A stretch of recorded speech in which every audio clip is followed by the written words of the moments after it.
Caribbean సముద్రం మధ్యలో ఒక అద్భుతమైన దీవి.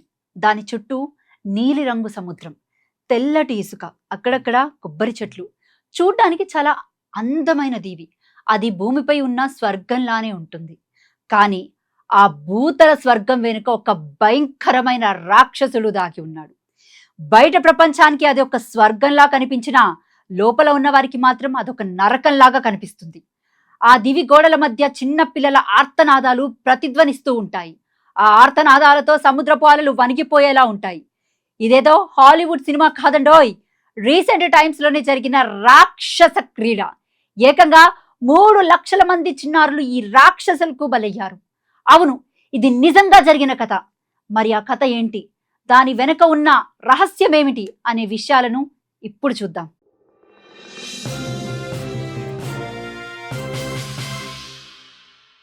ఒక మనిషి ప్రపంచంలోనే అత్యంత పవర్ఫుల్ వ్యక్తుల్ని తన గుప్పెట్లో పెట్టుకున్నాడంటే జెఫ్రీ ఎపిస్టిన్ అనే నరరూప రాక్షసుడు ఒక గవర్నమెంట్ ఉద్యోగి కొడుకు.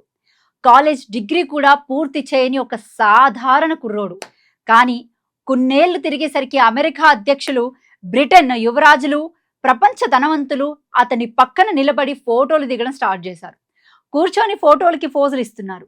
అతని దగ్గర మ్యాజిక్ లేదు, కానీ మనిషి అమ్మే టాలెంట్ మాత్రం పెద్దగా ఉంది. 1970లో ఒక చిన్న మ్యాథ్స్ టీచర్గా మొదలైన అతని ప్రయాణం వేల కోట్ల సామ్రాజ్యానికి అధిపతి అయ్యేంత స్థాయికి ఎదిగాడు.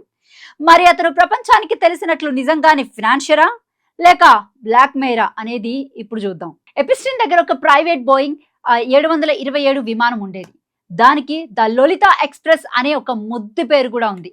అమ్మాయిలకు మోడలింగ్ ఛాన్స్ ఇప్పిస్తామని చెప్పి, హాలీవుడ్ సినిమాల్లో నటించేందుకు అవకాశం కల్పిస్తామని చెప్పి, చదువుకి డబ్బులు ఇప్పిస్తామని చెప్పి, ఏదో ఒకటి ఆశ చూపించి ఆ విమానాన్ని ఎక్కించేవారు. కానీ ఆ విమానం ల్యాండ్ అయ్యేది మాత్రం ఎయిర్పోర్ట్లో కాదు, చట్టమే పని చేయని ఆ ప్రైవేట్ ఐలాండ్లో. అక్కడే అంతా తతంగం జరిగేది. ఆ ఐలాండ్లో ఉన్న ఒక విలాసవంతమైన రిసార్ట్లో వీరిని తీసుకెళ్లేవారు.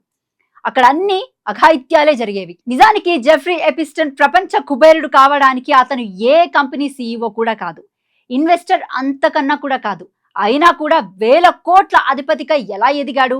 లెస్లీ వెగ్నర్ అనే బిలియనియర్ తన ఆస్తి మొత్తానికి పవర్ ఆఫ్ అటార్నీ ఎపిస్టీన్ కు ఎందుకు ఇచ్చేశాడు? ఒక బిలియనియర్ అతని ఆస్తి మొత్తాన్ని రాసివ్వడానికి గల కారణాలేంటి? దీని వెనక అసలు కథ ఏంటి? ఎపిస్టీన్ కేవలం ఫినాన్షియర్ మాత్రమేనా, లేక మనీ లాండరింగ్ తో పాటు స్పైగా ఏమైనా పనిచేశాడా అనే ప్రశ్నలు చాలా అంటే చాలా ఉన్నాయి. కానీ సమాధానాలే లేవు. పాతకాలంలో దొంగలంటే గల్లలుంగీలు, ఒక బనియన్, మొహంపై ఘాటు ఇలా ఉండేవారు. కానీ ఇది మోడర్న్ సొసైటీ. ఇక్కడ మోసం ఎప్పుడు, ఎక్కడి నుంచి, ఎలా జరుగుతుందో ఎవ్వరికీ అర్థం కాదు. జెఫ్రీ ఎపిస్టన్ కూడా ప్రపంచంలోనే అత్యంత పవర్ఫుల్ వ్యక్తుల్ని టార్గెట్ చేసేవాడు. మనం ఇన్నాళ్ళు మోటివేషన్ గా తీసుకున్న ఒక బిల్ గేట్స్ కానివ్వండి, ఎలన్ మాస్క్, మైకిల్ జాక్సన్ ఇలా ఒక్కరేమిటి, ప్రపంచంలోనే ఉన్న చాలా మంది ఈ సెక్స్ రాకెట్ లో పాల్గొన్న వాళ్ళు. వీరందరికీ ఉన్న కామన్ ఫ్రెండ్ ఈ జెఫ్రీ ఎపిస్టన్. అతని ఇంట్లో ఒక చిన్న నల్ల డైరీ దొరికింది. దాన్నే ద బ్లాక్ బుక్ అని కూడా అంటారు.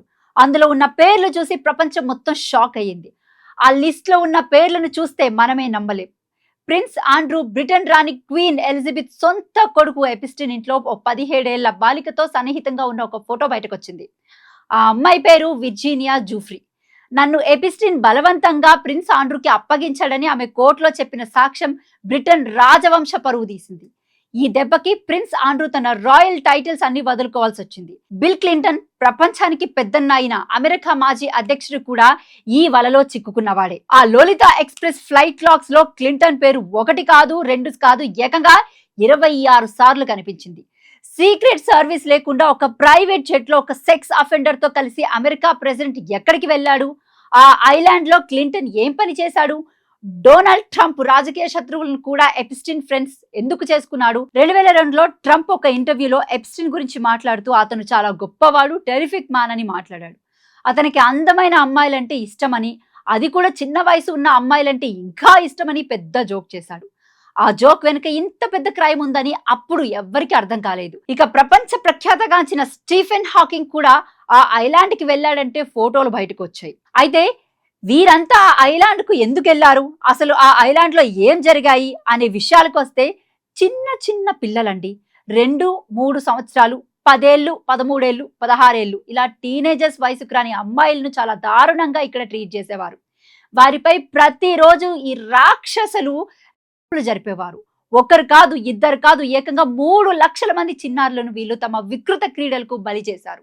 మొదట వీరంతా ఎపిస్టీన్ ను కాంటాక్ట్ అయ్యి వారికి కావాల్సిన వాళ్ళను సెలెక్ట్ చేసుకుంటారు. ఆ తర్వాత ఐలాండ్ కి తీసుకెళ్తారు. అక్కడ వారితో ఎంజాయ్ చేయిస్తారు. చేసిన తర్వాత వీళ్ళు తినడానికి ఫుడ్ కోసమో అదే అమ్మాయిని చంపేసేవారు. ఎవరినైతే చేస్తారో వారినే ఆ రోజు పిజ్జాల్లో, బర్గర్లో తయారు చేసేవారు. వారి మాంసాన్ని వండుకొని తినేవారు. ఇది ఒక పార్టీ లాగా జరిగేది. ప్రతి పార్టీలోనూ కొంతమంది పిల్లలను చంపడం, వారిని కుక్ చేసుకొని తినడం ఇది కొన్నాళ్ళుగా సాగింది. వీళ్ళు 3-4 ఏళ్ల పిల్లల్ని కూడా చంపుకొని తిన్నారంటే ఎంత క్రూయల్ గా ఉన్నారో అర్థం చేసుకోవచ్చు. ఒక్కసారి ఎవరైనా అమ్మాయిలు ఆ ఐలాండ్ లోకి ఎంటర్ అయ్యారంటే ఇక నార్మల్ లైఫ్ బ్రతకడం అసాధ్యం. తిరిగి రాలేరు. వారంతా అక్కడే సెక్స్ బానిసలుగా బతకాలి, లేకపోతే చనిపోవాలి. ఆ ఐలాండ్ చుట్టూ సముద్రమే ఉంటుంది. దానిపై ఎపిస్టిన్ కు ఫుల్ యాక్సెస్ ఉండేది. సో చాలా మంది పిల్లలను ఆ సముద్రంలోని చంపేసి పడేశాడన్న అలిగేషన్స్ కూడా ఉన్నాయి. ఎవరో అదృష్టం ఉన్న కొంతమంది మాత్రమే ఎలాగోలాగా తప్పించుకున్నారే తప్ప మిగిలిన వాళ్ళంతా వీరి అఘాయిత్యాలకు బలైన వారే. దీన్ని బట్టి చూసుకుంటే డబ్బున్నదన్న మదంతో Bill Gates, Joe Biden, Trump, Bill Clinton, Michael Jackson వీళ్ళంతా ఎంత మదంతో కొట్టుకున్నారో అర్థం చేసుకోవచ్చు. వీళ్ళ కామ వాంఛనకు అమాయకులైన చిన్నారులను బలి చేశారు. ఒక్కొక్కడు 100 మందిని పొట్టన పెట్టుకున్నాడు. దాదాపు 15 సంవత్సరాలు ఇది జరిగిందంటే ఎంత మంది చనిపోయారో అంచనా వేసుకోవచ్చు. వీళ్ళనేనా మనం ఇన్నాళ్ళు రోల్ మోడల్స్ గా తీసుకుంది? బిల్ గేట్స్ గురించి చిన్నప్పుడు పుస్తకాల్లో చదువుకున్నాం కదా, అతడేదో గొప్పవాడని అనుకున్నాం కదా. ఇప్పుడైనా మనకు తెలిసిందా ఎంత గొప్పవాడనేది? కానీ పాపం పండినప్పుడు అందరి లెక్కలు తేలుతాయి. సరిగ్గా అదే జరిగింది. నిజానికి ఈ కేసు బయటకి ఎలా వచ్చిందంటే, విషయానికి వస్తే ఈ విషయంలో చాలా మంది మిస్సింగ్ కేసులు నమోదు చేసినా అప్పట్లో వీటిపై పెద్దగా విచారణ జరగలేదు. దీని వెనక పవర్ఫుల్ వ్యక్తులు ఉన్నారనే కారణంతో ఇలాంటి దారుణాలు జరిగాయి. అయితే ఈ కేసుకు సంబంధించి 2005లో మార్చిలో ఫస్ట్ టైం ప్రపంచానికి తెలిసింది. 14 ఏళ్ల అమ్మాయి పేరెంట్స్ పోలీసులకు ఫిర్యాదు చేయడంతో ఈ వ్యవహారం బయటపడింది. తమ కుమార్తెను ఎపిస్టిన్ సెక్షువల్ గా హరాస్ చేశాడని కంప్లైంట్ చేశారు. దీంతో ఇన్వెస్టిగేషన్ స్టార్ట్ అయింది. అందులో జెఫ్రీ ఎపిస్టిన్ స్వయంగా ఈ రాకెట్ ను నడిపేవాడని గుర్తించారు. దీంతో 2006 జూలైలో ఎపిస్టిన్ ను అరెస్ట్ చేశారు. నిందితుడు ఎలాగో అరెస్ట్ అయ్యాడు కాబట్టి నిజాలన్నీ బయటపడతాయని ప్రపంచం అనుకుంది. పెద్దల పేర్లన్నీ బయటపడతాయని అనుకున్నారు. కానీ అందరూ బిగ్ షాట్సే కాబట్టి ఒక్క ఎపిస్టిన్ చనిపోతే అన్ని కాలగర్భంలో కలిసిపోతాయన్న నిజాన్ని ప్రజల కంటే ముందే ఆ పెద్దలు గ్రహించారు. అందుకే కోర్టు తీర్పు రాకముందే జైల్లో ఉన్న ఎపిస్టిన్ మిస్టరీగా మరణించాడు. దీంతో ఆ కేసులో ఎలాంటి మార్పులు రాలేదు.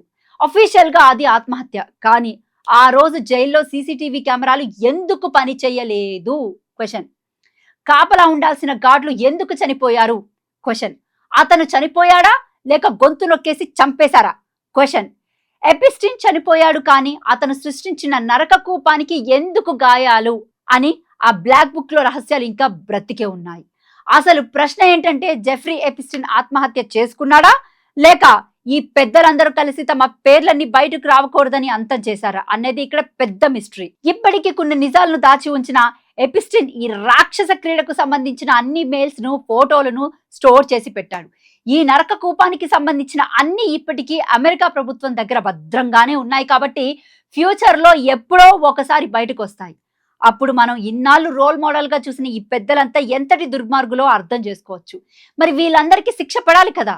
ఆ ఐలాండ్ లో 3 లక్షల మందిని చంపేసిన బిగ్ షాట్స్ ఎవరైతే ఉన్నారో వాళ్ళందరినీ జైలుకు పంపించి ఊజలు లెక్క పెట్టించాలి. ఆ చిన్నారులు ఎవరైతే అమాయకులు ప్రాణాలు కోల్పోయారో వారందరికీ జస్టిస్ జరగాలి. ఇది త్వరలోనే జరగాలని అందరం కోరుకుందాం.